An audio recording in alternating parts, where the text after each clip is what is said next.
conference on a Friday.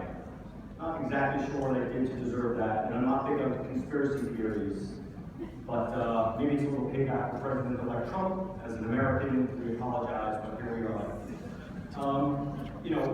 Thank you to all of you for spending time with me late on Friday, deep into an absolutely awesome and important event. I'm Brad Levy from IHS Market. I'm based in New York. I'm very excited to speak to you today about the evolving Reg Tech space. Powered by FinTech, solving complex issues in an increasingly connected and automated world. We've made real progress in the last 5 years, and there is great promise. This festival is proof. But there's much work to do to enable liquidity in a safe and sound way. So let's dive in. So I'm going to frame today through the lens of some of our products and the innovative technologies transforming us, our clients, and the markets as a whole. I'm going to put particular emphasis on Reg Tech, a turning point in 2014, where our solutions directly impact the ability of market participants to be compliant and regulators to ensure compliance and fair and safe markets. In the coming years, things will change a lot for all of us, I believe, without exception. It is that big. I'll stay at a high level, covering a range of topics, hoping to get you interested in both, playing an active role in the industry, that's already happening, which is great, but also working with us here at IHS Market. So we have a privileged position at our company in the financial services industry. We're trusted to solve many regulatory challenges. I'm going to tell you a little bit about us. Okay. We have about 500 products at IHS Market across a broad range of industry, 13,000 people in 30 countries. We help clients assess risk, understand supply and demand, and stay ahead of the competition. I'm going to focus on a few specific areas in orange. We cover both the real and derived economy. In the real economy, we cover transportation, energy, chemicals, and in financial services, we cover a very broad range of topics and products. We have 20 years of history in financial services, providing information, workflow, and managed service solutions. Our regulatory solutions help firms comply with global regulation across the three key areas of the relationship and trade lifecycle: KYC, clearing and reporting, and tax. Today, regulatory compliance is facilitated by a group of centralized networks, connecting the industry, participants, to each other.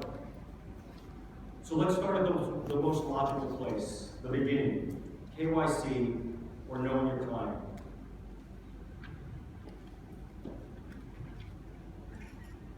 KYC.com was created to alleviate the massive operational burden of trading account onboarding, documentation in general, keeping them current, and maintaining and remediating client documents required for trading relationships.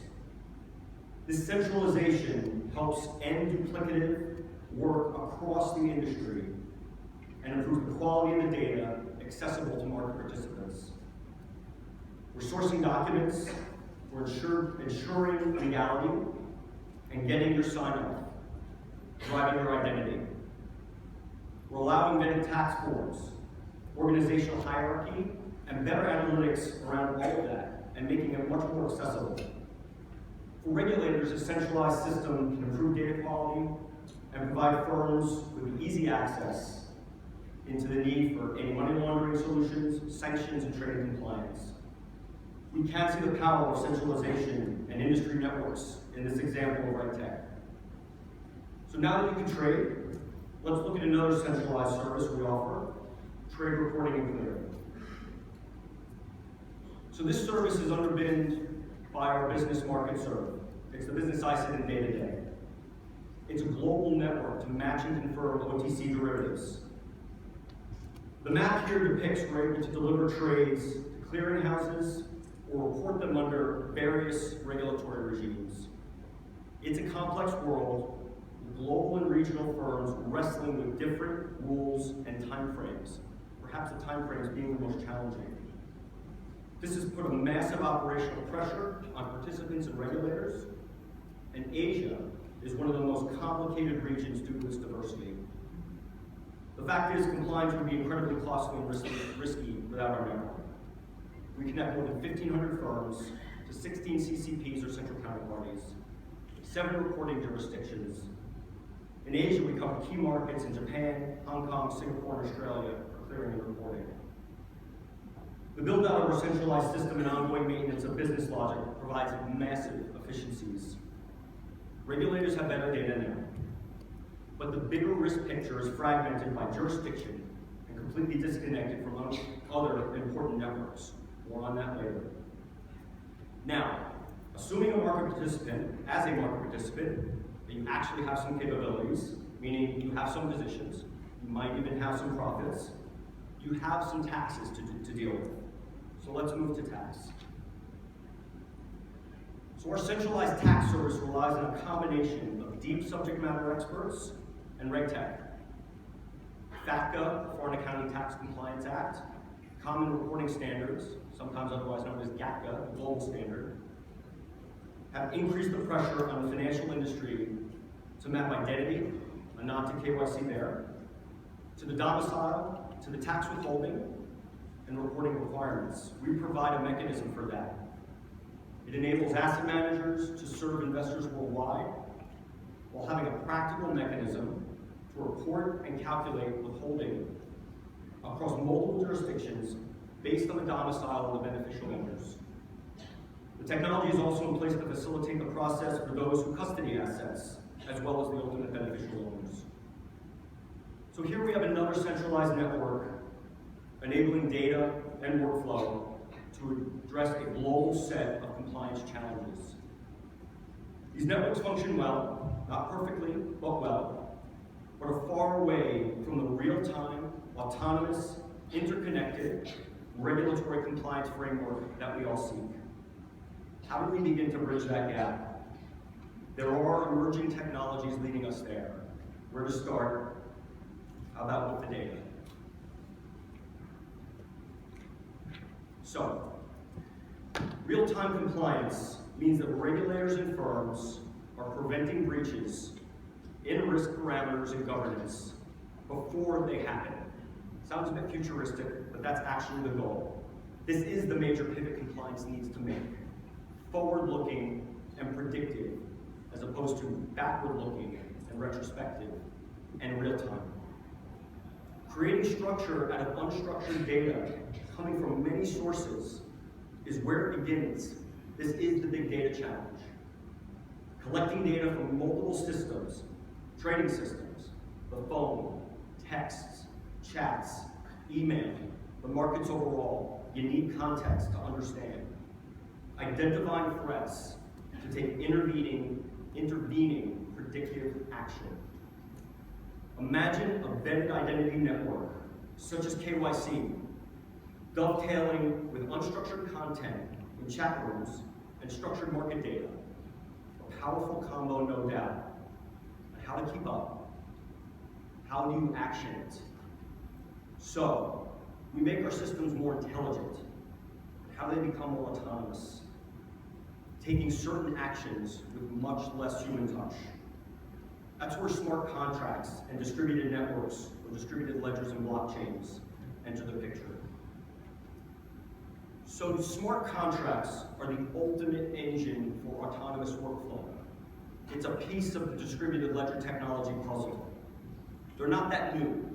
These have been around for decades, but the ability to leverage them is unique in time. They're more practical based on the technology advances, and we have the need to be more compliant and more efficient. They can be designed to encompass each of the 3 things we've been speaking about: identity, trading compliance, and tax rules. They simply rely on digitizing obligations or other agreements. You cannot be autonomous without being digital. What is not autonomous, what is not digital, cannot be autonomous. It is physically impossible. But once digitized, it can be packaged in a smart contract, self-navigate electronic workflow. Sounds a bit scary, but it's possible. The network can self-update based on changes in identity, trading activity, corporate actions, changing regulation, and hundreds of other items. So now we really start to automate who you are, where you report, and what to report. Now hopefully I've given you a good sense that these processes are quite interconnected, or at least should be. So let's put one final picture to these three areas. So we're talking about a highly intelligent process to automate identity upfront based on digitization. Funneled through smart contract technology, underpinned by distributed and highly intelligent networks. That last statement, think about the combination of distributed ledger technology and artificial intelligence. They're organic, they're smart, and secure, updating as the world around it changes. Compliance will become real-time, with compliance teams and regulators becoming nodes on the network, versus outsiders looking in, having permissioned access to information in real time. And also, so many of the same technologies powering up market participants. And maybe the fight or the relationship will become fair. Market participants will have certainty of compliance, can focus on capital market formation, managing risk, providing liquidity, and access to assets. But something is still missing. What is the technical bridge to this new world? How do we build and configure this? One big word, platform. And a few smaller words after that, called microservices.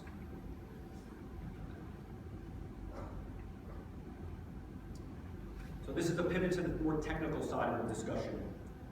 Software technology is undergoing an absolute revolution. It's unbundling, it's shrinking. Today, microservices are the building blocks of agile, robust solutions. You have it in your pocket, in your hand right now. It's driving everything in your consumer life. We need to bring it into our industry. Accessing identity will happen through microservices. Everything you need for clearing, from connectivity to getting netting and data, becomes a microservice. Distributed ledger technology will be enabled by microservices. The building of microservices enables delivery of a platform as a service, or a PaaS. Cloud is the enabler of marrying infrastructure as a service and software as a service. Think Amazon, Azure, and Google. I don't want to be doing what they're doing. They're better at it than me. I want to leverage their infrastructure as a service. I want to leverage their software as a service. Financial institutions plug into this real-time, autonomous regulatory compliance network via the PaaS, or the platform as a service. This is critical because PaaS makes compliance agile, affordable, and configurable. When software becomes more agile, when software is accessible through the cloud, when entire platforms are delivered as a service, it transforms business, and it will transform compliance and the relationship between regulators and the industry. Now, with all of this said, it does sound like I'm talking about a world without people, without humans. It could not be further from the truth. People will build, enable, and leverage this new world. They always do. But where?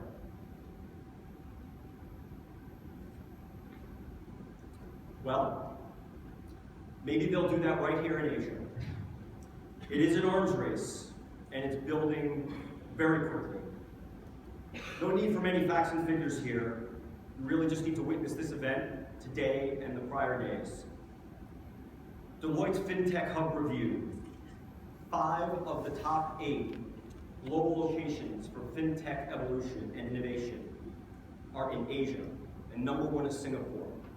If you ask most people on the planet where this would be, they might say Silicon Valley. It's number 5.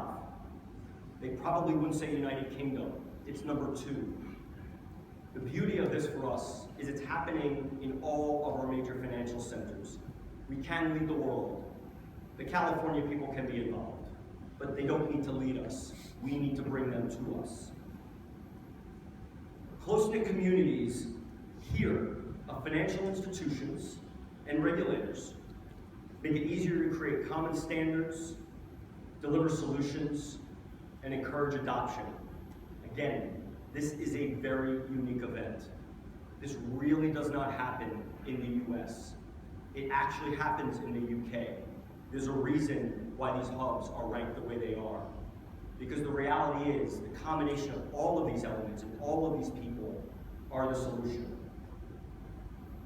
It's about talented people and all parties on the network, whether they're on the physical network or just part of the industry.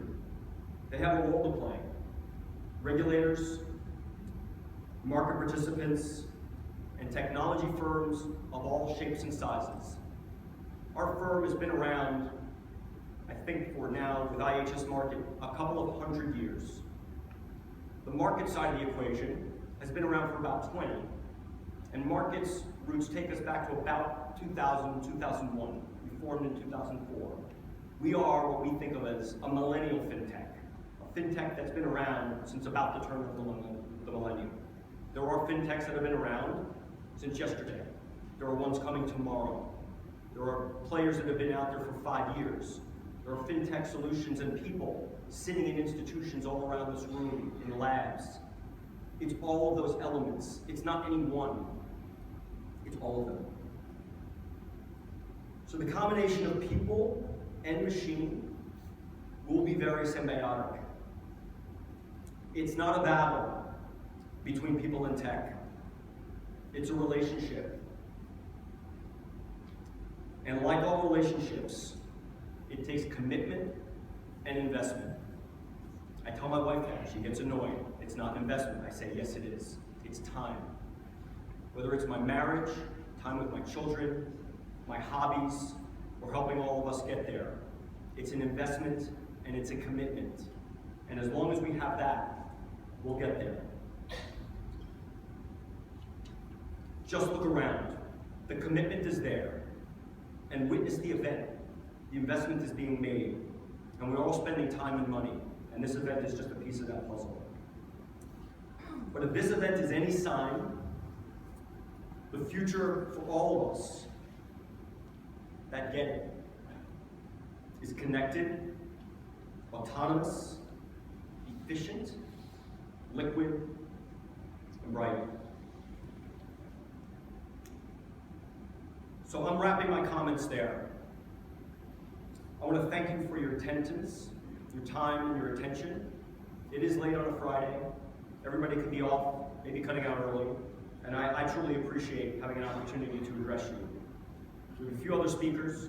We're trying to get it done by 5, so we're not going to take questions. But I'm not going to take questions. Sorry, I have a multiple personality. We are not going to take questions. But I would love to engage with all of you. You can hit me on LinkedIn. My team is here. Our company is open and engaged. We want to talk to you. I recently wrote a post on LinkedIn called "The FIOT is Coming. Resistance is Futile." The financial Internet of Things is upon us. It's not just about your thermostat and your Fitbits. So if you're interested in that post and you think there's something in there and you want to be part of this future with me and my team, reach out, let's talk. This is a years-long adventure. I would say it's going to take us until about 2025 to feel like we're on the other side. I think we'll begin to be on the other side in 2020, and I think we'll start to feel the changes in 17, 18, and 19. The good changes, not the changes you feel when you go to your doctor. The changes you feel when you go out with your friends, or you're skiing down the mountain, or on the golf course. The pleasant changes in life, the tweaks you make. We want to make those changes with you. We'd rather not be dictated to. We'd rather dictate to ourselves. And by ourselves, I mean all of us. So with that, I'll end my comments. I'll open up to Andrew. Now, he's behind me, so clearly he did something worse than elect Trump. Not exactly sure, but Andrew, please.